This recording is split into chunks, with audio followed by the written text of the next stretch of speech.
Hey, Wellness Warriors, welcome back to the Wellness Revolution. I'm your host, Dr. Glenn Riove, and today we're going to talk about the links between burnout and immunity. So, everywhere we go today, there seems to be somebody who's sick, or many people who are sick. And as a physician, I see that quite a bit. And many of my patients, when they come in to see me in my private practice, are always telling me that they don't know how to stop catching colds and that everything that comes by, they seem to catch. Even when they're not going into the workspace, they're at home and fairly isolated at times, and they're still getting sick. Inevitably, when we test their immune systems, we see that they're super weak. So today, we're going to tackle this and give you actionable tips that you can use to boost your immune system from the root cause so that you're prepared for the next flu and cold season. So summer's almost here, so why are we talking about this now? Why not wait till the fall to discuss this? The secret is if you don't start boosting your immune system in the summer, you won't be able to do it in the fall and the winter when you're under attack by all the viruses, right? And it's not that viruses just go away in the summer. It's that we tend to be more susceptible in the fall and winter, and we'll talk about why that is today too. So viruses are always around. It's just there are settings, there are climates and circumstances under which they can invade and break through our barriers and defenses much more readily. And that happens to be in the fall and winter. So if you don't start prepping for that in the summer, you're going to get sick in the fall and the winter. Chinese medicine teaches this. There are Chinese herbs that are used to build immunity, and they warn that they need to be taken for at least 3 months before they have their impacts. So the immune system, unfortunately, isn't something that we can just jumpstart like a car and take off, right? It has to be built up. And we're going to talk about some myths today about building up immunity and what that actually is. And we're going to give you some tips and tricks so that come fall, you're going to be an impenetrable fortress to viruses, bacteria, and other little bugs that want to invade our systems. So summer is a great time to start building immunity because that's when the sun is highest in the sky and we can get our vitamin D. And getting vitamin D is a little bit tricky, right? So it turns out we have to actually expose our core to the sun in order to make vitamin D. So just having our arms and legs out and our face out isn't enough. So many of us are running around vitamin D deficient, no matter how many times we go out and hang out in the sun. But if you can hang out in the sun and expose your core, you can get about 20,000 units of vitamin D just from about 20 minutes of sun exposure. Can't really do that very much in the winter or the fall. So making sure that your vitamin D levels are high. And of course, if you are using sun exposure to get your vitamin D, you want to make sure that you're not staying out too long, not getting sunburned, and that you're just kind of going in short bursts so that your skin can recover. And there aren't too many like super safe sunscreens, but do your best to get the safest sunscreen that you can find so that you're reasonably protected. But your core does need to be exposed, and sunscreen may or may not, depending on the brand, depending on the type, obstruct the ability of the UV rays to get in so that you can actually make your vitamin D. And so the Environmental Working Group is a resource that I recommend to a lot of my clients to find safer products. So when you're looking for sunscreens, make sure that you check them out or a similarly reputable resource to know that you're getting a good quality, safe sunscreen. So vitamin D is huge for boosting immunity and strengthening the immune system. Vitamin D also helps to control inflammation, which is part of immunity. So a lot of the inflammation that people tend to get, even when it's not associated with a cold or a flu, is due to immune system malfunction. So the immune system is supposed to cause inflammation. That's part of what it does as part of its normal function. The problem we run into is when the immune system can't finish the work, right? It gets slowed down, it's sluggish, it's not functioning well, and so we get the inflammation, but then it never resolves because the immune system is too weak to keep the processes going that are necessary to actually complete the inflammatory response. we often get confused about the idea that we want to stop inflammatory responses. But the truth is, we just want to let them finish. We want them to occur when they need to, and then to be resolved when they're supposed to. And that's the key to having a robust immune system. So a lot of the products that we use, anti-inflammatories, actually stop inflammation dead in its tracks. And while that helps us to feel better, it actually erodes our immune system because it doesn't allow it to complete its function. Now, sometimes that's important, right? When we have, you sprained your ankle or something like that, and it's extremely painful. You might want to take some anti-inflammatories for temporary relief, but you really want to be very careful that you're not stopping the inflammatory response because that's part of the healing process. And so a lot of what erodes our immunity is actually some of these medications, and a lot of them are over the counter and very easy to access. Steroids can do it, NSAIDs can do it. For example, ibuprofen and acetaminophen that's sold under the brand name of Tylenol, aspirin. These are all anti-inflammatories. And while they may be good for temporary relief of aches and pains if they're severe, they're not the best for allowing the immune system to function properly. And so, unfortunately, when people get a cold, they will be prescribed antibiotics, they'll be prescribed steroids very often if the inflammation is significant. And I usually cringe when people tell me that that's how their colds and flus were treated, because unfortunately, what that does is it sets you up for the next cold or flu by, again, dampening the immune response and weakening it over time. Steroids, especially if they're used indiscriminately for things that they're not really like essential for, erode the body's immune system and prevent it from actually functioning. And sometimes the immune system won't recover from that, right? We make the assumption that our immune systems are just going to bounce back and keep going just as strong as before we got sick. But again, if we're going into that cold or flu in a weakened state, if our immune system was already weak to begin with, and now we catch a cold or a flu, which is the most common reason we get colds and flus, right? Is because our immune systems tend to be weakened, especially if we're under stress a lot. And this is where burnout comes in. So we go into a cold, we're already in a weakened state. Now, the cold puts a lot of stress on our systems, puts a lot of stress on our immune system. And now, if we take an antibiotic, especially if it's not a bacterial infection and it's actually a viral infection, which is what it is the vast majority of the time, we get this temporary feeling of relief, not because the cold or flu was caused by a bacteria, which is what antibiotics are for, but because antibiotics tend to be anti-inflammatory. And so they stop the immune responses so that we feel better. And sometimes that's important, right? If you've had a severe flu and you're just feeling lousy and you can't sleep, sometimes you bite the bullet and you take something that's going to give you some relief. But again, what people don't realize is they're literally setting themselves up for the next thing that's going to come and bowl them over. And unfortunately, I see that a lot. And it's really important for people to really begin to see that the antibiotics are not really necessary for a common cold. Now, always I'll say that depends, right? So if someone has a compromised immune system, for example, a cancer patient or a patient with asthma or COPD, which is a chronic lung condition that smokers tend to get, they might be so much at risk from getting the flu that it's worth taking the antibiotic, because sometimes people can be so weakened that after they get that viral infection, that leaves the door wide open for a bacterial infection to come afterwards, right? And to cause like a pneumonia or some other type of more serious condition. Depending on your immune status, if you do have a chronic medical condition that weakens your immune system, like severe diabetes could be a circumstance under which you have a severely compromised immune system, then taking an antibiotic in order to prevent a bacterial infection, or what we call a superimposed bacterial infection over and above the flu or the other virus that you caught, is sometimes very important because that prevents you from getting even sicker.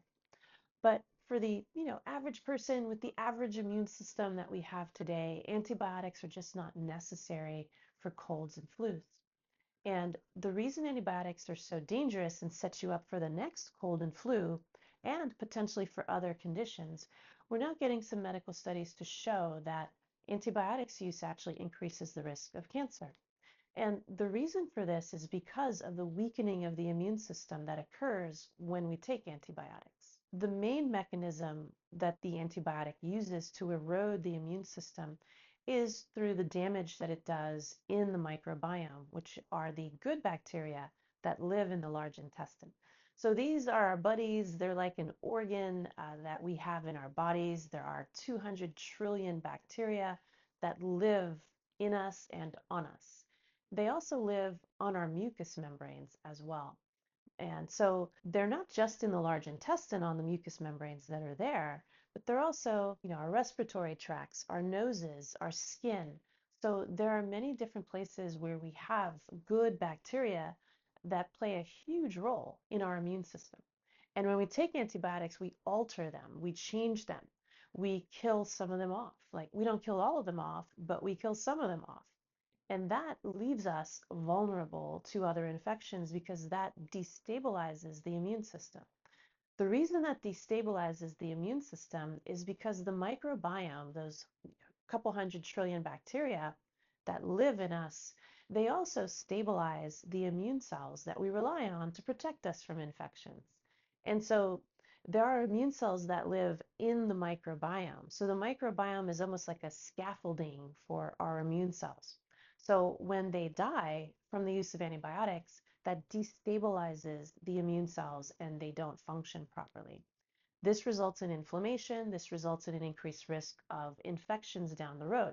And so cancer is an immune system failure, right? We have 150 plus different mechanisms in the human body to correct cancer cells, to kill them early, to correct damaged DNA, right? So cancer is a catastrophic immune system failure where when a cell divides improperly, and it divides in such a way where it becomes immortal because there are mutations that have occurred within that cell, we have a ton of different mechanisms in our bodies where we're supposed to detect that cell very early and attack it. So the immune system is on high alert, surveilling for these things. And if they see a cancer cell floating around and they announce themselves, they don't hide. Like they have weird little proteins on their surfaces that make them stick out so that our immune cells can recognize them as foreign. And so our immune cells are supposed to be so sensitive that they see that one little cell, they identify it as foreign, and then they sound the alarm and the immune system comes crashing down on a cancer cell and kills it. Now, when we have a weakened immune system, that just doesn't happen. And it doesn't happen for years. And this is how cancer can be caused.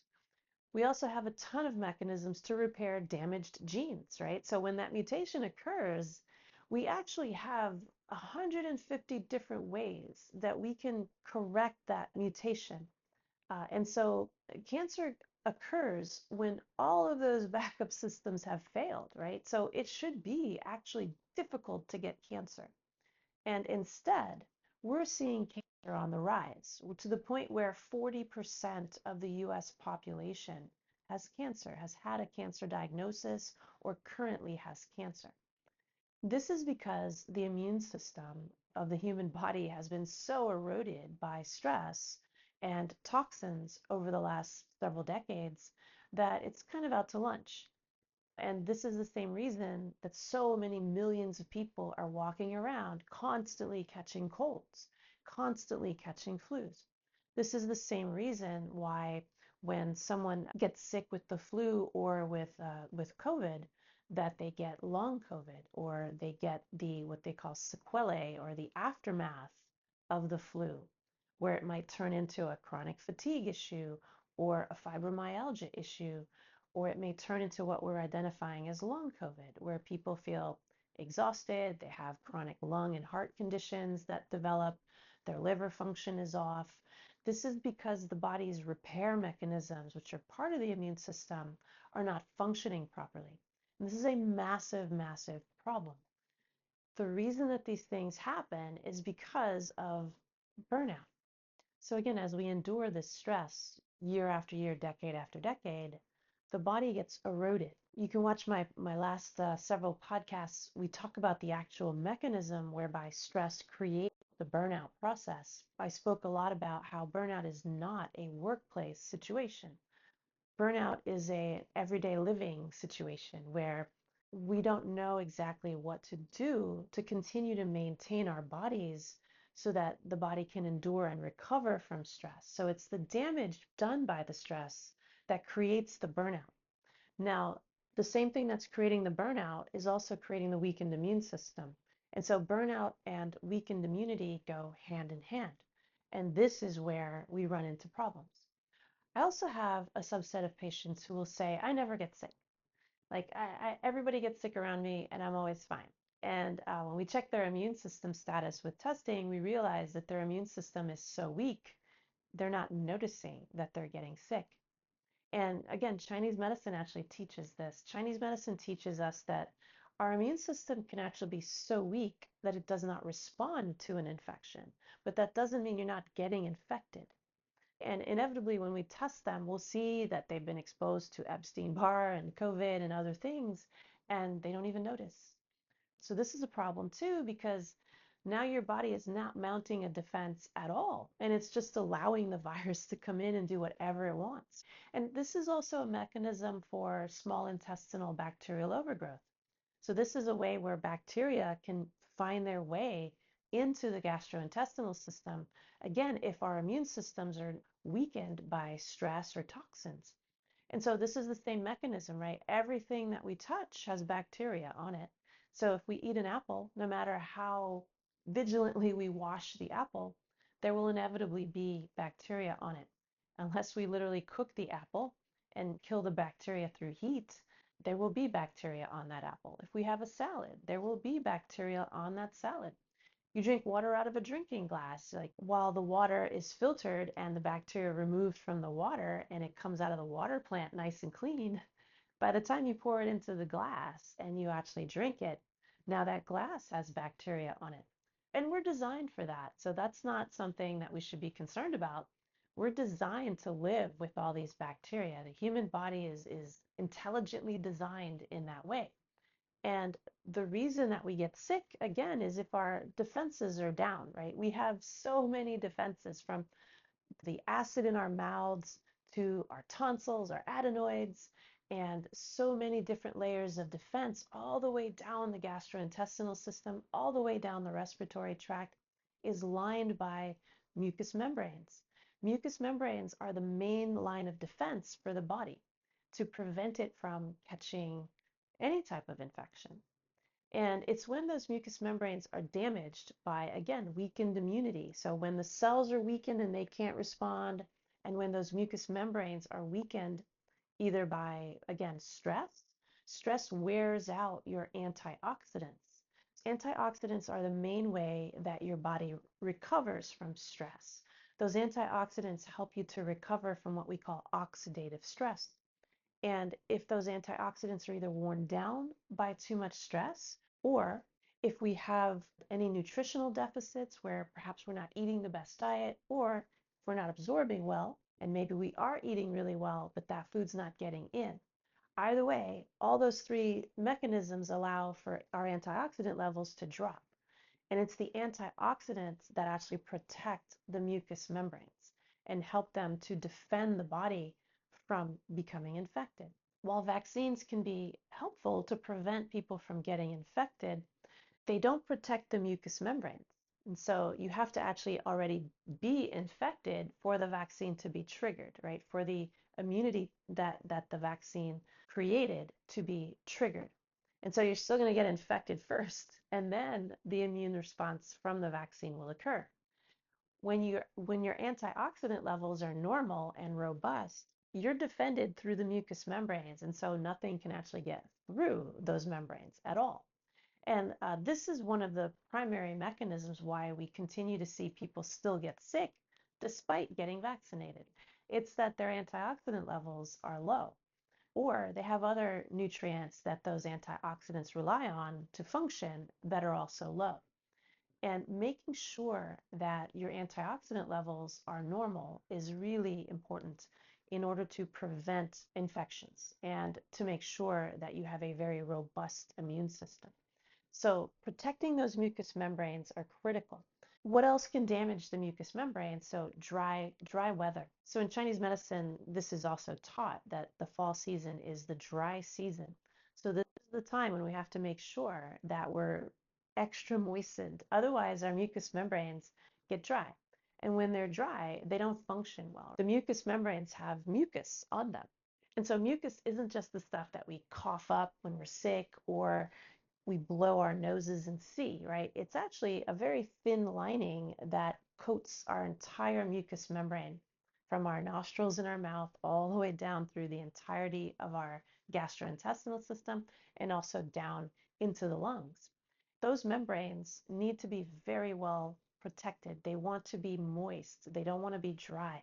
So we need to protect ourselves from getting overly dried in the fall season.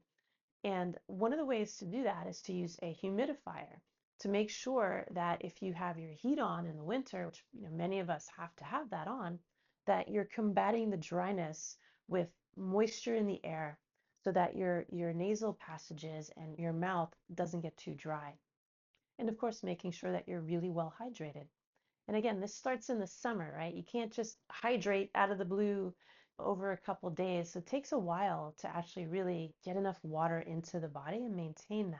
If you are very nutritionally depleted, you don't recycle your own water very well. And again, we talked about that in our last podcast about how the body makes lactic acid and alcohol when it doesn't have either enough oxygen or nutrients to make enough energy. So this is a cause of dehydration, and this can damage the mucous membranes. And so it's really important to make sure that you're eating really well. And again, you want to eat for your dynamic metabolic type so that you know exactly what foods are best for you, if you should avoid raw food, if your food should be a bit spicier, if it needs to be bland. Once you know your dynamic metabolic type, you're going to know all of that. Another reason to start in the summer is because seasonal foods have built-in immune boosters. So stone peaches, for example, berries. These are all things that are more abundant in the summer months. And so these are the things that we should be eating more of so that we can get the proper complement of immune boosting nutrients that will protect us in the fall and winter. Again, the body needs time to assimilate what we're doing. And so it's not as quick as we think. So we need to really build these things into our plans from the summer so that when the fall hits, we've got every cylinder fired up and we can send our kids to school and they can come home healthy and we don't get sick if they don't get sick. And if we're taking care of ourselves, we don't get sick regardless of whether they get sick. And again, that brings me to the idea that the mistaken notion that we should allow children to get sick so they build immunity. That's a bit flawed. Now, kids are going to get sick. There's not much we're going to do to fully protect our children from getting sick, getting common colds and whatever else is floating around at school. But the idea that we should allow them to get sick because that somehow builds immunity is, in my opinion, flawed. There are ways that we can protect our children from getting sick, again, through the same mechanisms, making sure that their nutrition is solid, that their vitamin D levels are normal, making sure that they're eating a full complement of fruits and vegetables that are going to be immune boosting. And we're going to talk about what those are later in the podcast. Making sure they get enough sleep, right? These are all the things we should be doing as well. How much sleep you need depends on your dynamic metabolic type. Anywhere from 7 to 9 hours is the typical recommendation, but you can pinpoint exactly what you need. You don't want to be getting 7 if you need 9, right? Because you're not going to catch up if you do that. Getting into a really great routine during the summer is really important as well.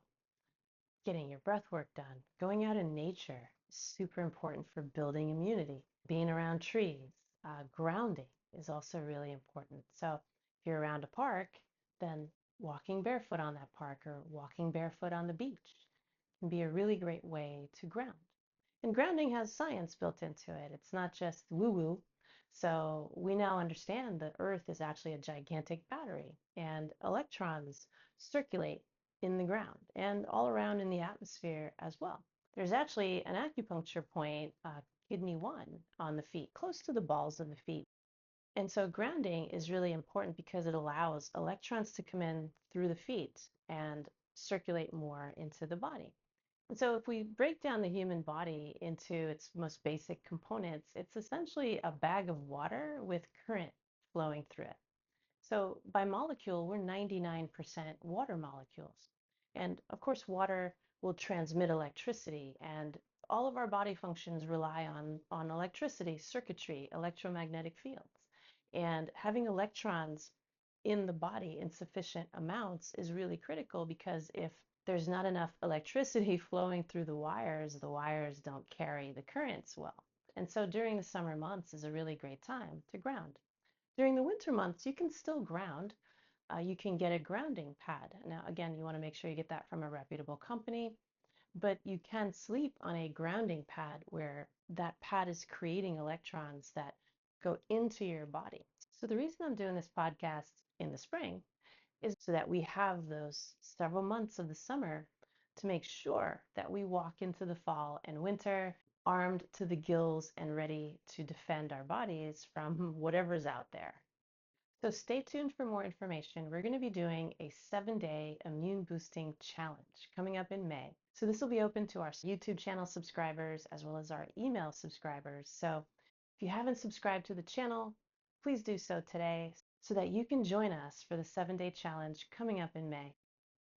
So getting back to burnout and how it can coexist with a weakened immune system. Once someone gets into a burnout state and they have a weakened immune system, those things feed off each other and people tend to spiral down. And it's really hard to get themselves up and out of those situations.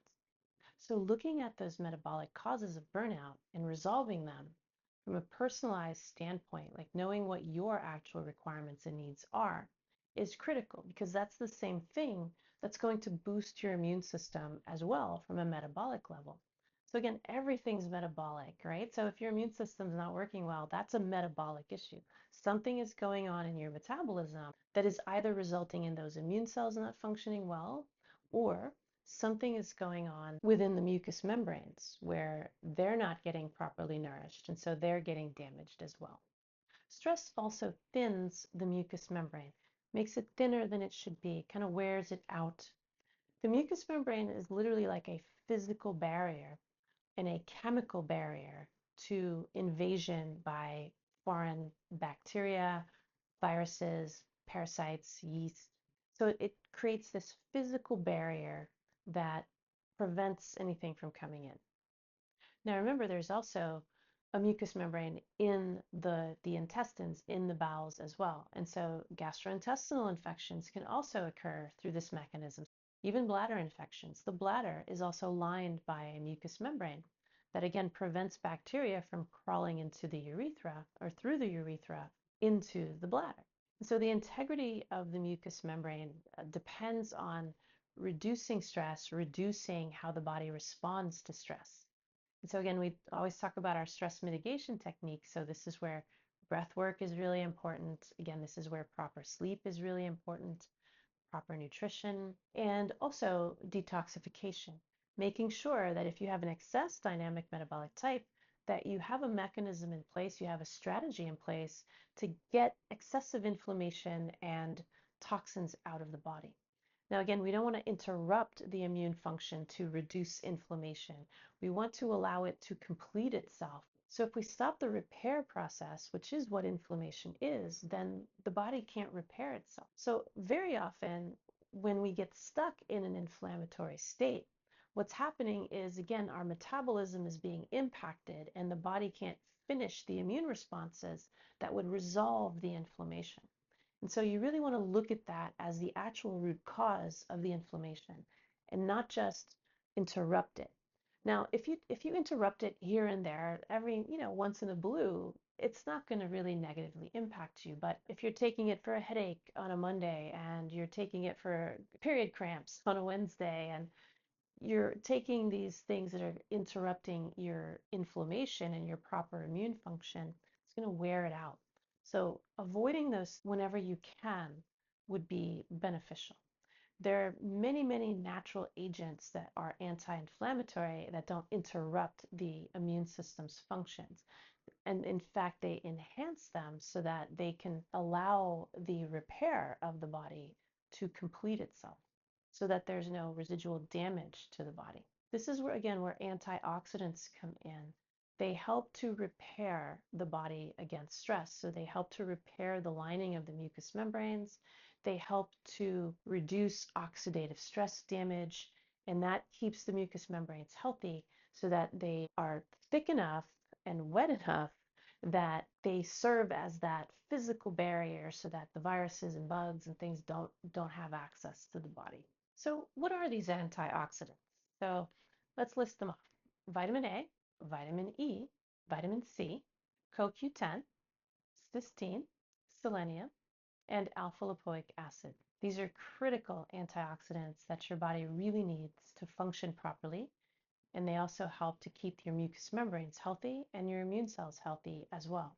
Very often when I do testing in my office, people will have low antioxidant function.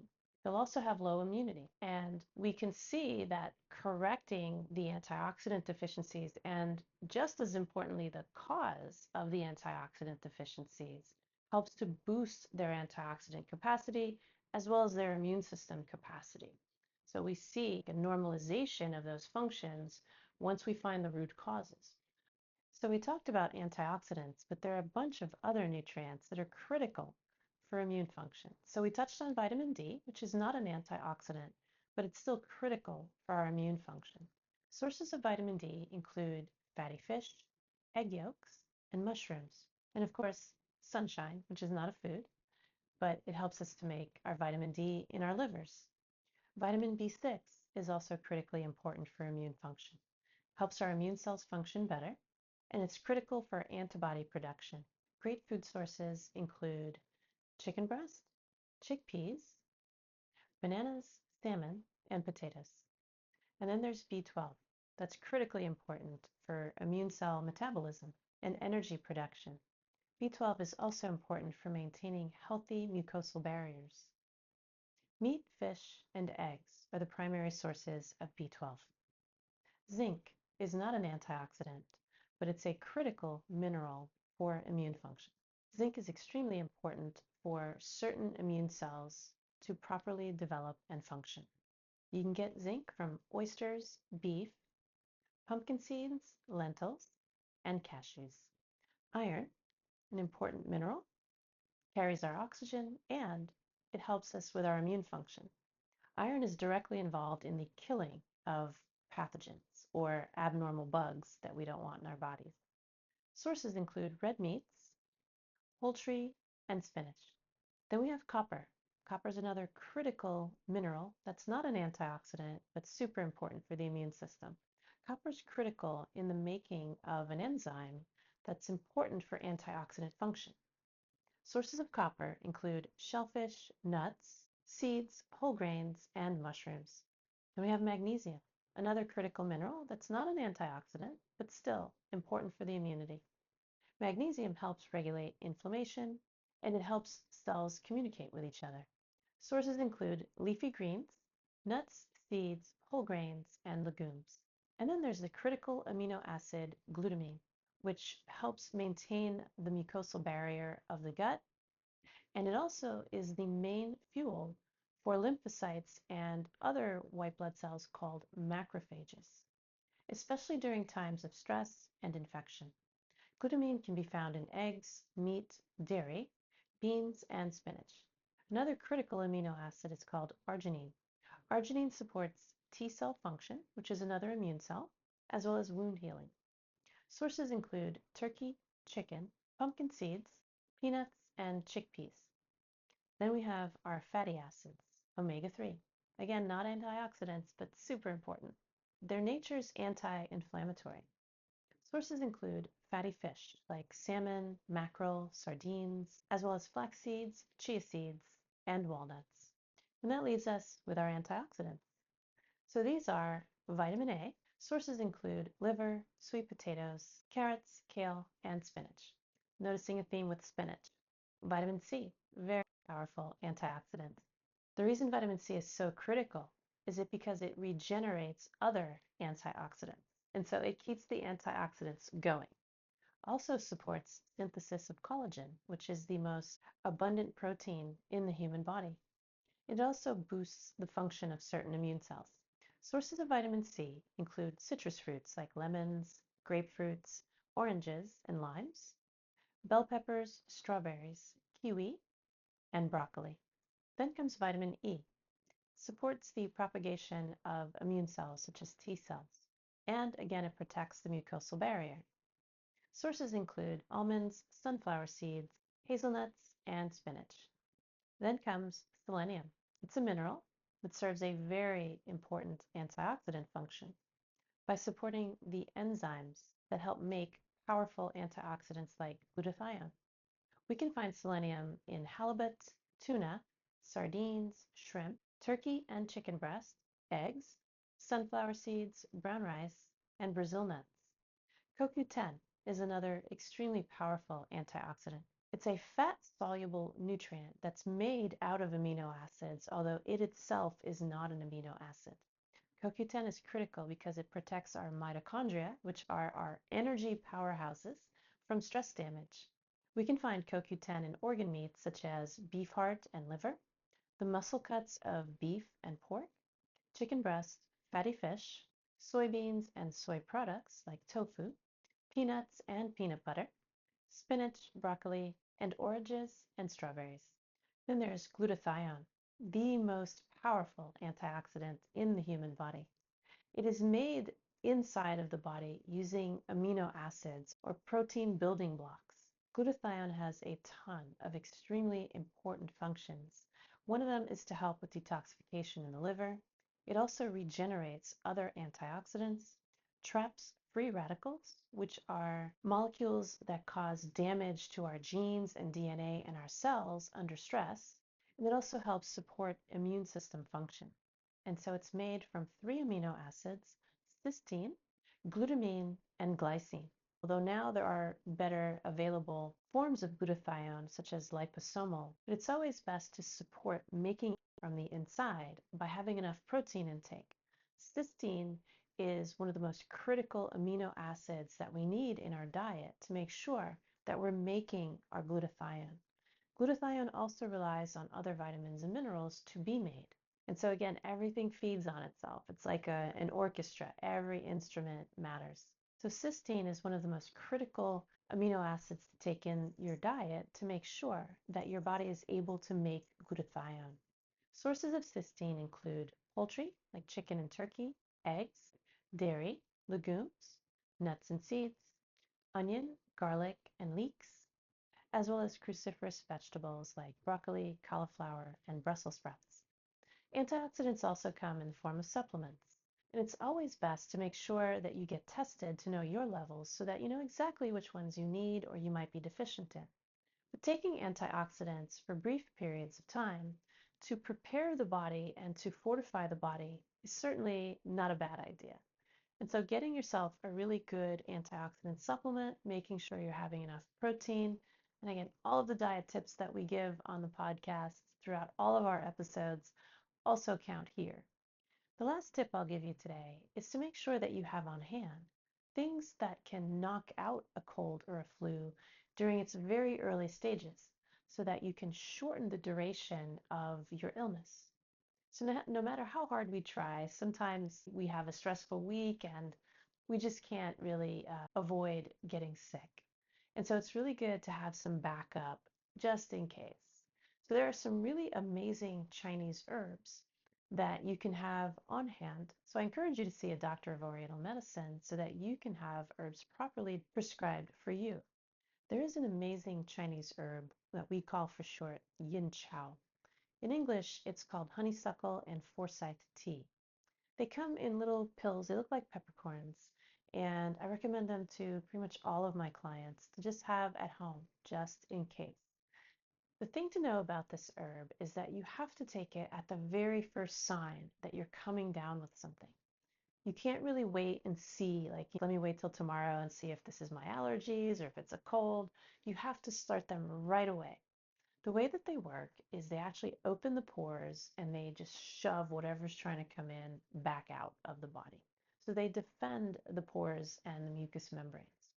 And so these are really critical herbs that I very often prescribe to patients just to have at home.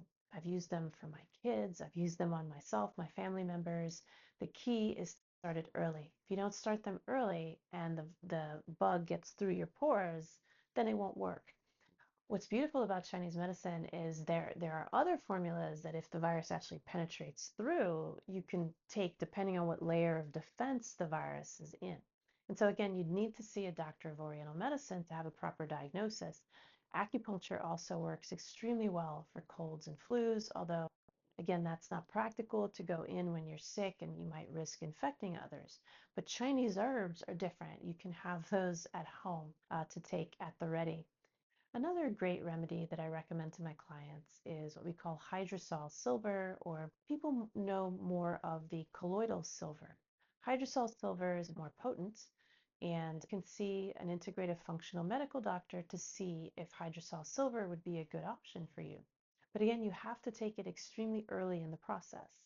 If you don't take it early enough, it doesn't work. And so this is what leads many people to think that remedies don't work, is because they often wait too long when the time to have used the remedy has already passed. And so in order to thwart infections with these remedies, you have to actually take them extremely early in the process.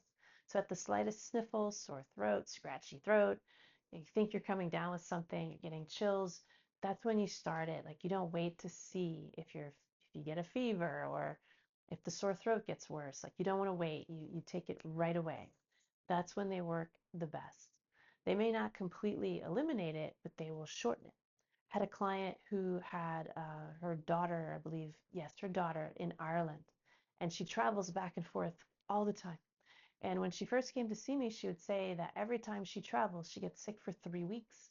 And, it's miserable, like, but she didn't want to not see her daughter, of course. So she just went through with it. And she was often prescribed antibiotics and steroids and things when she would get back, because this bug that she would catch would linger and linger and linger.